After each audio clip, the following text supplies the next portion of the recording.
ونشهد أن سيدنا وسندنا وحبيبنا وحبيب ربنا وطبيبنا وطبيب أرواحنا محمدا عبد الله ورسوله الذي أرسله بالحق بشيرا ونذيرا وداعيا إلى الله بإذنه وسراجا منيرا فقد قال الله تبارك وتعالى في كلامه المجيد وفرقانه الحميد: أعوذ بالله من الشيطان الرجيم. بسم الله الرحمن الرحيم. شهر رمضان الذي أنزل فيه القرآن هدى للناس وبينات من الهدى والفرقان.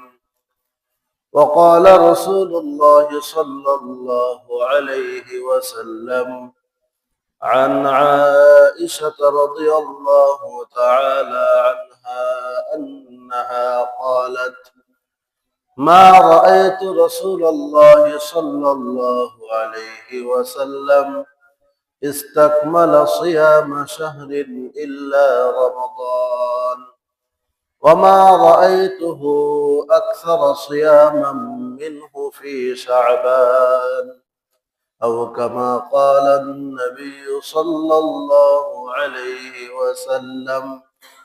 সকলে দুরূদ শরীফ পড়ি। আল্লাহুম্মা সাল্লি আলা মুহাম্মাদিন ওয়া আলা আলি মুহাম্মাদ কামা সাল্লাইতা আলা ইব্রাহিম ওয়া আলা আলি ইব্রাহিম ইন্নাকা হামিদুম মাজিদ। اللهم بارك على محمد وعلى آل محمد كما باركت على إبراهيم وعلى آل إبراهيم إنك حميد مجيد. الحمد لله الله رب العالمين শাহী দরবারে লাখো কোটি শুকরিয়া যে মহান রব্বুল আলামিন আমাদের সকলকে তেসরা শাবানের জুমার দিনে দুনিয়ার সকল কাজ কর্ম থেকে ফারিগ করে জুমার 2 রাকাত ফরজ নামাজ আদায় করার উদ্দেশ্যে মসজিদে সমবেত হওয়ার তৌফিক দিয়েছেন। সকলে অন্তরের অন্তঃস্থল থেকে শুকরিয়া জ্ঞাপন করে আলহামদুলিল্লাহ।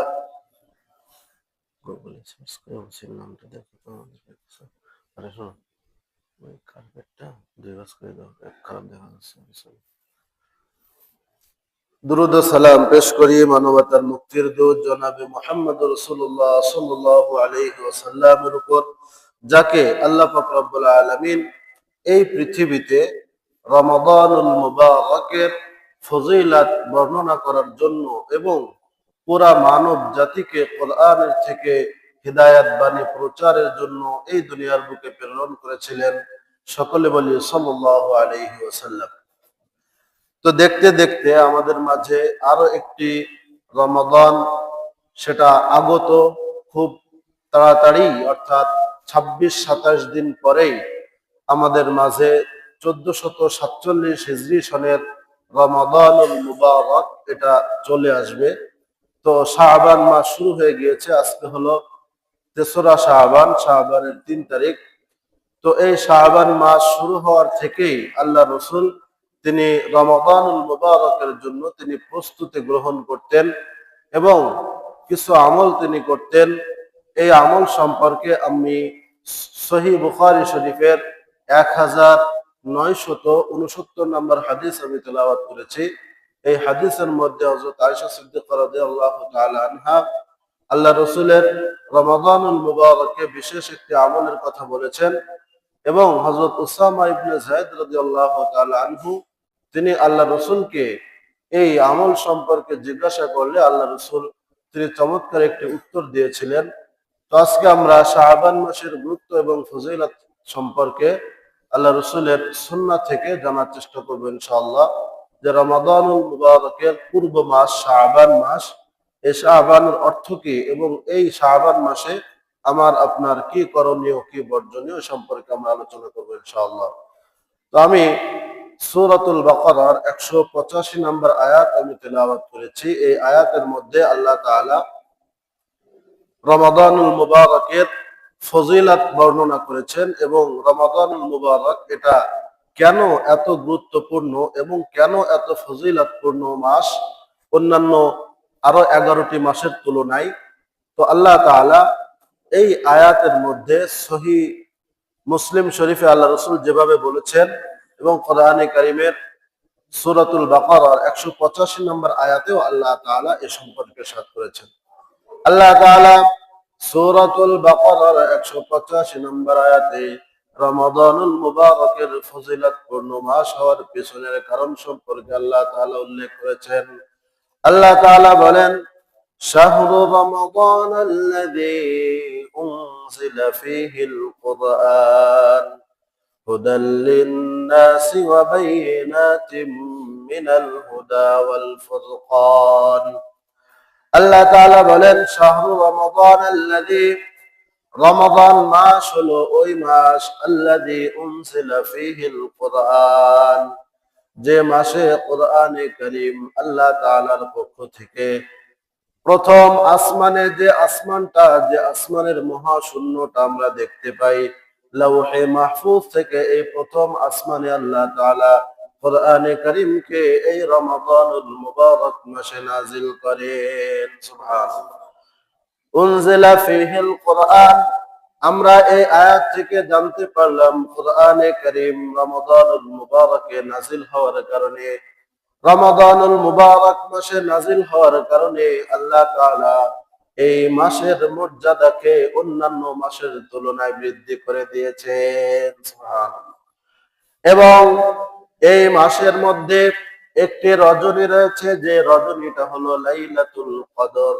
এই রজনীতেই সপ্তম আসমানের উপরে লাউহে মাহফুজ থেকে প্রথম আসমানে কোরআনে কারীম নাজিল হয়। এই জন্য কোরআনে কারীমের নাজিলের কারণে লাইলাতুল কদরের মর্যাদা আল্লাহ তাআলা বাড়িয়ে দিয়েছেন। এবং এই কোরআনকে যেহেতু আমার আপনার প্রিয় হাবিব সর্বশেষ এবং সর্বশ্রেষ্ঠ নবী মুহাম্মদুর রাসূলুল্লাহ সাল্লাল্লাহু আলাইহি ওয়াসাল্লামের উপর কোরআনে কারীম আল্লাহ তাআলা নাযিল করেছেন, এই জন্য আল্লাহ রসুলের মর্যাদা সকল নবী এবং রসুলের উপরে আল্লাহ তাআলা বৃদ্ধি করে দিয়েছেন। সুবহানাল্লাহ। এই জন্য আমি আপনি যদি কোরআনের সঙ্গে আমাদের সম্পর্ককে আরো বৃদ্ধি করি, তাহলে আমার আপার মর্যাদা একজন বাড়িয়ে দিবেন। চিল্লায় বলেন তিনি কে? আমরা জানতে পারলাম রমজান মাসে কোরআনে কারীম নাজিল হওয়ার কারণে মাসের মর্যাদা আল্লাহ তাআলা বাড়িয়ে দিয়েছেন। রজনীতে লাইলাতুল কদরে কোরআন নাজিল হওয়ার কারণে ওই রাত্রির মর্যাদা সকল রাত্রির উপর আল্লাহ তাআলা বাড়িয়ে দিয়েছেন। আর রাসূলের উপরে কোরআন নাজিল হওয়ার কারণে রাসূলের মর্যাদা আল্লাহ তাআলা সকল রাসূলের উপরে বৃদ্ধি করে দিয়েছেন। সুবহানাল্লাহ। এই রমাদানুল মুবারক আর মাত্র 26-27 দিন পরে 1447 হিজরি সনের রমাদানুল মুবারক আমার আপনার মাঝে চলে আসবে। এই রমাদানুল মুবারকে কোরআনে কারীমকে আল্লাহ তাআলা নাযিল করেছেন। কেন নাযিল করেছেন? হুদাল লিন-নাস ওয়া বাইয়িনাতিম মিনাল হুদা ওয়াল ফুরকান। আল্লাহ তাআলা কোরআনে কারীমকে নাজিল করার পিছনের কারণ সম্পর্কে এই আয়াতের শেষ অংশে আল্লাহ তাআলা উল্লেখ করেছেন, হুদাল লিন-নাস, মানুষের পথ প্রদর্শনের জন্য। পৃথিবীতে যখন আল্লাহ তাআলা মানব জাতিকে প্রেরণ করেন, কোনো গাইডলাইন না থাকার কারণে মানুষ তারা গোমরাহের মধ্যে পরিচালিত হতে থাকে। আল্লাহ তাআলা যুগে যুগে নবীদেরকে যেভাবে তাদেরকে অফলাইনে দিন শেখানোর জন্য আল্লাহ তাআলা নবীদেরকে প্রেরণ করেছেন, নবীরা যেহেতু সারা জীবন থাকবেন না, স্থায়ীভাবে তাদের গাইডলাইন হিসেবে আল্লাহ তাআলা যুগে যুগে অসংখ্য কিতাবকে এই দুনিয়ার বুকে প্রেরণ করেছেন। তার মধ্যে সর্বশেষ এবং সর্বশ্রেষ্ঠ এবং কিয়ামত পর্যন্ত সকল যুগের জন্য মানানসই কিতাব হিসেবে, মানানসই বই হিসেবে আল্লাহ তাআলা আমার আপনার গাইডলাইন হিসেবে কোরআন দিয়েছেন। সুবহানাল্লাহ। কোরআনে কারীম এমন একটি কিতাব, যে কিতাব সকল যুগের সঙ্গে তাল মিলিয়ে চলার সক্ষমতা আল্লাহ তাআলা কোরআনকে দিয়েছেন। কখনো এই কোরআন ওল্ড হবে না, কখনো এই কোরআন পুরাতন হবে না। 1400 বছর আগে এই কোরআনের যে বাণী ছিল, 1400 বছর পরে এসেও এখনো সেই একই বাণী। কিন্তু কোরআন মানার কারণে আমরা কখনো পুরাতন হব না, ব্যাকডেটেড হব না, ঠিক না? এই কোরআনে কারীম সকল যুগের সঙ্গে মানানসই হিসেবে, সকল যুগের সঙ্গে তাল মিলিয়ে এই কোরআন চলতে পারবে। এবং এখন থেকে কিয়ামত কখন হবে আল্লাহ তাআলা ভালো জানেন। ওই কিয়ামত পর্যন্ত এই কোরআনকে সকল মানুষের দিক নির্দেশক হিসেবে আল্লাহ তাআলা এই কোরআনকে সকল মানুষের জন্য হেদায়াত হিসেবে ওয়াবাইয়িনাতিম মিনাল হুদা এবং হেদায়েতের উপরে একটি অকাট্য দলিল হিসেবে ওয়াল ফুরকান এবং সত্য এবং মিথ্যার মাঝে একটি প্রাচীর হিসেবে, সত্য মিথ্যার মাঝে পার্থক্যকারী হিসেবে আল্লাহ তাআলা আমার আপনার কাছে এই কোরআনকে দিয়েছেন। সুবহানাল্লাহ। এই জন্য এই কোরআন আমার আপনার শেখার দরকার আছে কিনা? আছে। অনেকে আমাদের হয়তো বয়স 30, 40, 50, 60 বছর হয়ে গিয়েছে। আল্লাহ তাআলা আমার আপনার জন্য এত সুন্দর একটি গাইড বুক হিসেবে কোরআনে কারীমকে দিলেন, হেদায়েতের বাণী হিসেবে কোরআনে কারীমকে দিলেন। কিন্তু দুঃখজনক হলেও সত্য, আমাদের মধ্যে অনেকে আমরা এই কোরআন বোঝা তো দূরের কথা, এই কোরআনের সহিহ তেলাওয়াত অনেকেই আমরা জানি না, ঠিক না? এজন্য শেখার কি কোনো বয়স আছে? ইমাম আহমদ ইবনে হাম্বল রাহিমাহুল্লাহ বলেছেন, আল ইলমু মিনাল মাহদি ইলাল লাহাদ, দোলনা থেকে কবর পর্যন্ত শিক্ষার কোনো বয়স নাই। আছে? এই জন্য কোরআনে কারীম যদি এখনো আমরা কেউ শিক্ষা করে না থাকি, আমাদের শিক্ষার সুযোগ না হয়ে থাকে, সামনে রমাদানুল মুবারক আসতেছে, এই এক মাসে আল্লাহ তাআলার রহমত এবং বরকত নাজিল হয়। এই মাসে যদি আমরা কোরআনে কারীম শিক্ষা করার যদি প্রাণপণ চেষ্টা করি, এই এক মাসে আলিফ বা থেকে কোরআনে কারীমের সহিহ তেলাওয়াত শেখা সম্ভব, ঠিক না? এই জন্য আমরা সকলে চেষ্টা করবো তো ইনশাআল্লাহ। আল্লাহ তাআলা আমাদের সকলকে তৌফিক দান করুন। তো আমি সহিহ বুখারী শরীফের 1969 নম্বর হাদিস আমি তেলাওয়াত করেছি। এই হাদিসের মধ্যে হযরত আয়েশা সিদ্দিকা রাদিয়াল্লাহু তাআলা আনহা, যেহেতু রমাদান এখনো আসে নাই, শাবান মাস চলতেছে, এই শাবান মাসের বিশেষ আমলের কথা আল্লাহ রাসূলের থেকে তিনি দেখে আমাদের আমলের জন্য হযরত আয়েশা সিদ্দিকা রাদিয়াল্লাহু তাআলা আনহা বলেছেন। হযরত আয়েশা সিদ্দিকা রাদিয়াল্লাহু তাআলা আনহা বলেন, মা রাআইতু রাসূলুল্লাহ সাল্লাল্লাহু আলাইহি ওয়াসাল্লাম ইসতাকমালা সিয়ামা শাহরিন ইল্লা রমাদান। আমি রাসূল করিম সাল্লাল্লাহু আলাইহি ওয়াসাল্লামকে রমাদানুল মুবারক মাস ব্যতীত অন্য কোন মাসে পুরা এক মাস রোজা রাখতে আমি আল্লাহ রাসূলকে দেখি নাই। আল্লাহ রাসূল তিনি বলেন, আফজালুস সিয়ামি সিয়ামু দাউদ, কারোর যদি রোজা রাখার অভ্যাস থাকে, সে যদি রোজা রাখতে চায়, তাহলে কন্টিনিউ অর্থাৎ লাগাতার কোন বাদ ছাড়া অর্থাৎ একটানা রোজা রাখা, এটা হাদিসে মাকরুহ হিসেবে উল্লেখ করা হয়েছে। কারণ রমাদানুল মুবারক মাস ব্যতীত আল্লাহ রাসূলও কখনো একটানা রোজা রাখেন নাই। এই জন্য সব থেকে উত্তম রোজা হলো, কেউ যদি একটানা রোজা রাখতে চায়, একদিন রোজা রাখা আর একদিন রোজা না রাখা। সিয়ামে দাউদ বলা হয়। দাউদ আলাইহিস সালাম তিনি রোজা রাখতেন, একদিন রোজা, সারা বছরই তিনি রোজা রাখতেন। তার নিয়ম ছিল, তার পদ্ধতি ছিল, একদিন রোজা রাখতেন, পরের দিন রোজা রাখতেন না, এর পরের দিন আবার রোজা রাখতেন, এর পরের দিন আবার রোজা ছেড়ে দিতেন। এইভাবেই সারা বছর তিনি এমন ভাবে রোজা রাখতেন যেন আল্লাহর ইবাদত হয় এবং শরীরের উপরে এটার কোনো সাইড ইফেক্ট না হয়, ঠিক না? শরীরেরও একটি হক রয়েছে, ওয়ালি জাসাদিকা আলাইকা হক। এজন্য আল্লাহ রাসূল তিনি রমজান মাস ব্যতীত, আয়েশা সিদ্দিকা বলেন, আমি রাসূলকে রমজান মাস ব্যতীত অন্য কোনো মাসে একটানা রোজা রাখতে দেখি নাই। কিন্তু শাবান মাসে একটি জিনিস আমি রাসূলের প্রতি লক্ষ্য করেছি। সেই জিনিসটা কি? হযরত আয়েশা সিদ্দিকা বলেন, মা রাআইতু রাসূলুল্লাহ সাল্লাল্লাহু আলাইহি ওয়াসাল্লাম ইসতাকমালা সিয়ামা শাহরিন ইল্লা রমাদান ওয়া মা রাআইতুহু আকসারা সিয়ামান মিনহু ফি শাবান।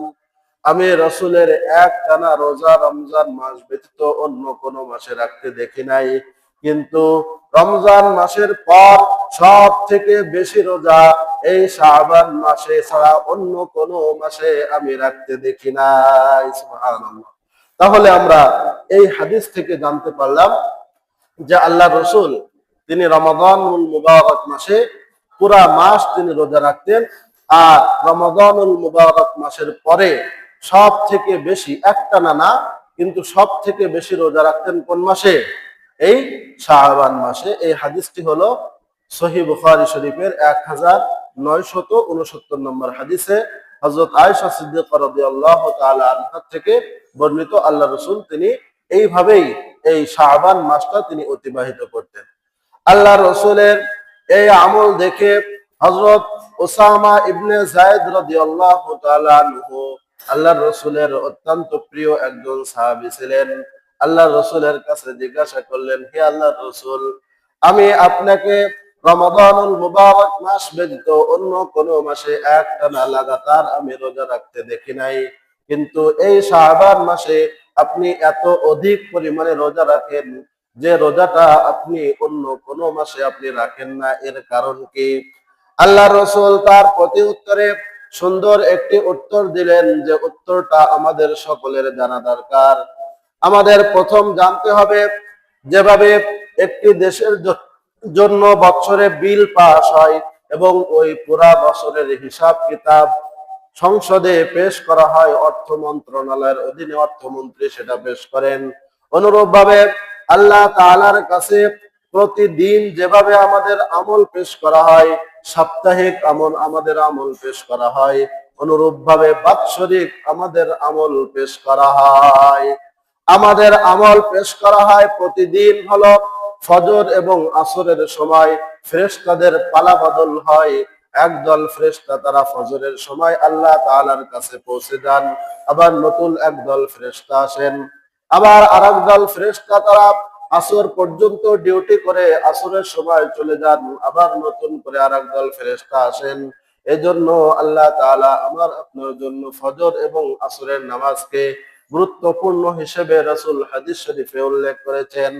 কারণ আল্লাহ তাআলা তো সবকিছু জানেন এবং দেখেন, তারপরও ফেরেশতাদের কাছে আল্লাহ তাআলা জিজ্ঞাসা করেন, তোমরা তো আসছো, আমার বান্দাদেরকে কি অবস্থায় দেখে আসছো? তখন যারা ফজরের নামাজে যারা জামাতের সঙ্গে নামাজ পড়ে, ফজরের সময় যে সকল ফেরেশতা চলে যায়, আল্লাহ তাআলার কাছে গিয়ে তারা বলেন, আপনার বান্দাদেরকে আমি নামাজরত অবস্থায় দেখে এসেছি। সুবহানাল্লাহ।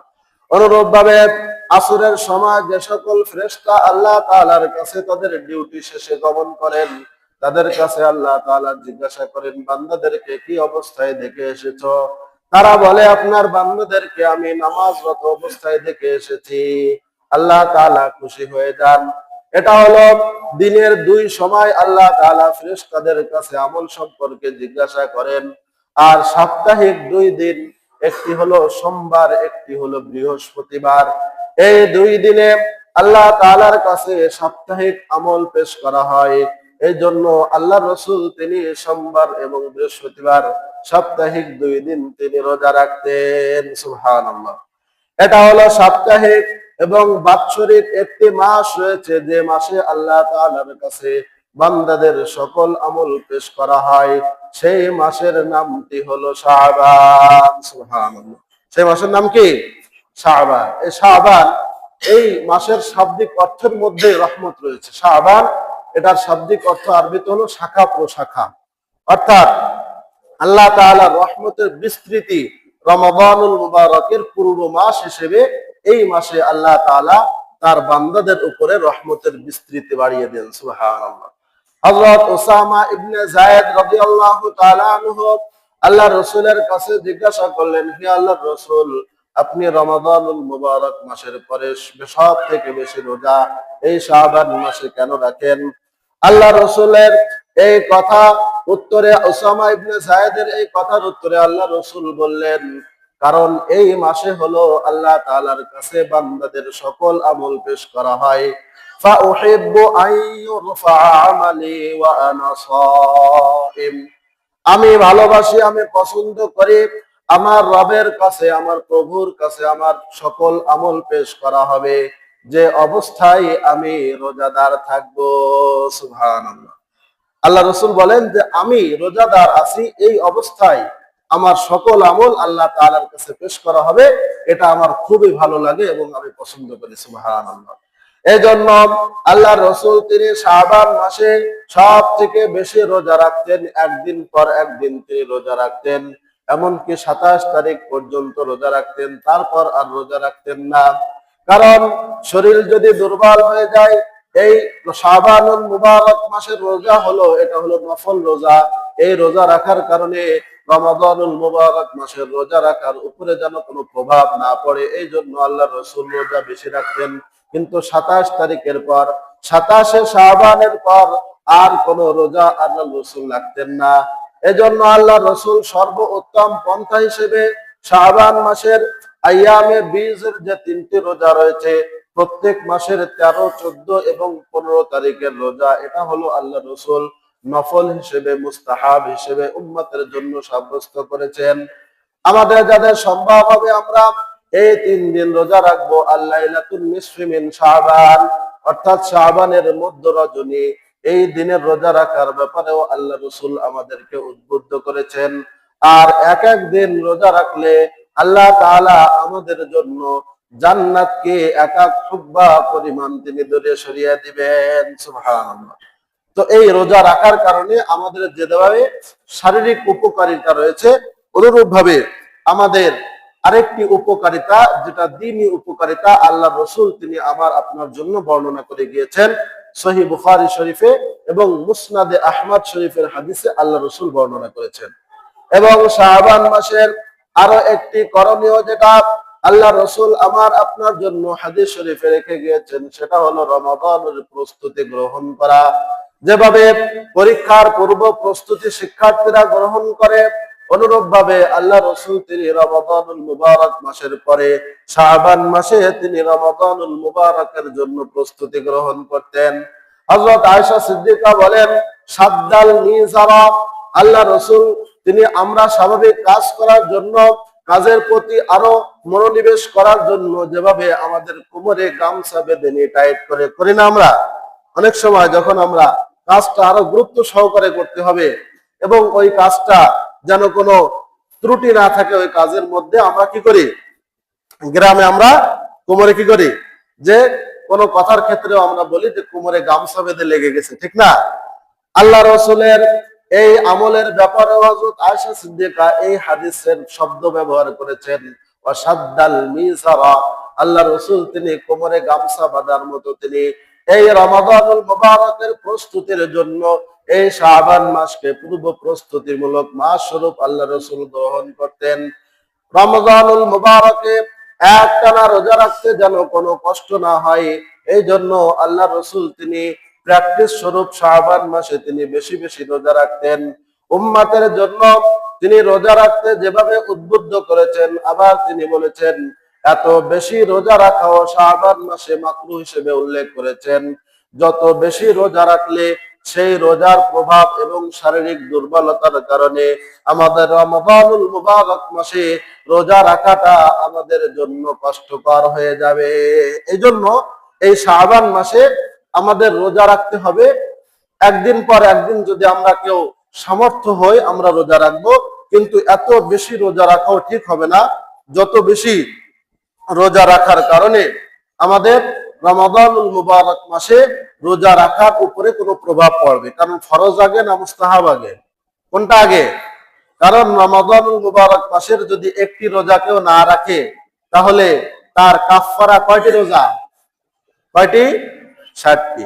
আল্লাহ তাআলা কোরআনে কারীমের মধ্যে বলেন, কেউ যদি রমাদানুল মুবারক মাসের একটি রোজা যদি কেউ না রাখে, তাহলে একটি গোলাম আজাদ করতে হবে, যেহেতু এখন গোলামের প্রচলন নাই। দ্বিতীয় পর্যায়ে হলো তার 60টি রোজা রাখতে হবে এবং মুতাতাবিআইন, অর্থাৎ লাগাতার মাঝখানে 59টি রাখার পরও যদি একটি রোজা যদি কারো কোনো কারণে ছুটে যায়, তাহলে আবার শুরু থেকে, কোথা থেকে? শুরু থেকে। এই শাস্তিটা এবং এই কাফারাটা আল্লাহ তাআলা রমাদানুল মুবারকের একটি রোজার গুরুত্ব বোঝানোর জন্য উম্মতের উপরে দিয়েছেন। এজন্য শাবান মাসে আমাদের যাদের সামর্থ্য হয়, আমরা 1-2 দিন পর পর বা সপ্তাহে 1-2টা আমরা রোজা রাখতে পারি রমাদানুল মুবারক মাসের প্র্যাকটিসের জন্য। কিন্তু এত বেশি রোজা রাখা যাবে না যেন রমাদানুল মুবারক মাসের রোজা রাখতে আমাদের শরীরের উপরে কোনো সাইড ইফেক্ট হয়, ঠিক না? তো এই জন্য আমরা শাবান মাসে মধ্য রজনী, যেটা অর্থাৎ 14 শাবান দিবাগত রাত এবং 15 শাবান দিনে আমরা রোজা রাখতে পারবো। আমরা আগামী জুমায় এ সম্পর্কে আমরা বিস্তারিত ইনশাআল্লাহ আলোচনা করব, লাইলাতুন নিসফি মিন শাবান এর ফজিলত সম্পর্কে। যেহেতু শাবান মাস শুরু হয়ে গিয়েছে, রমাদানের পূর্ব প্রস্তুতিও আমাদের শুরু করে দেওয়ার দরকার আছে কিনা? আছে। এজন্য রমাদানুল মুবারক এটা কেন নাজিল হয়েছে, আমি কোরআনে কারীমের সূরাতুল বাকারার 185 নম্বর আয়াত তেলাওয়াত করেছি। শাহরু রমাদান আল্লাযী উনজিলা ফীহিল কুরআন। রমাদানুল মুবারক মাসে কোরআন নাজিল হওয়ার কারণে এই মাসের মর্যাদা আল্লাহ তাআলা কি করে দিয়েছেন? বৃদ্ধি করে দিয়েছেন। এই মাসের একটি রজনী লাইলাতুল কদরে কোরআন নাজিল হওয়ার কারণে ওই রাত্রির মর্যাদা আল্লাহ তাআলা বৃদ্ধি করে দিয়েছেন। সুবহানাল্লাহ। রাসূলের উপরে কোরআন নাজিল হওয়ার কারণে রাসূলের মর্যাদা সকল নবীদের উপর আল্লাহ তাআলা বৃদ্ধি করে দিয়েছেন। সুবহানাল্লাহ। এর জন্য এই কোরআনের সঙ্গে সম্পর্ক স্থাপন করার দরকার আছে কিনা? সম্পর্ক বাড়ানোর দরকার আছে কিনা? এই কোরআনটা হলো সরাসরি আল্লাহ তাআলার কথা। আমি যেভাবে কথা বলছি, আমরা যেভাবে পরস্পরে কথোপকথন করি, আল্লাহ তাআলার ওহী এবং আল্লাহ তাআলার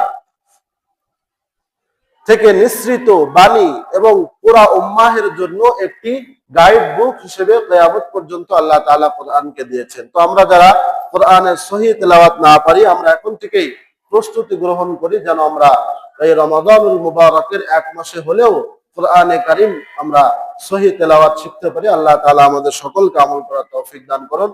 সকলে বলে আমিন। তো এই পর্যায়ে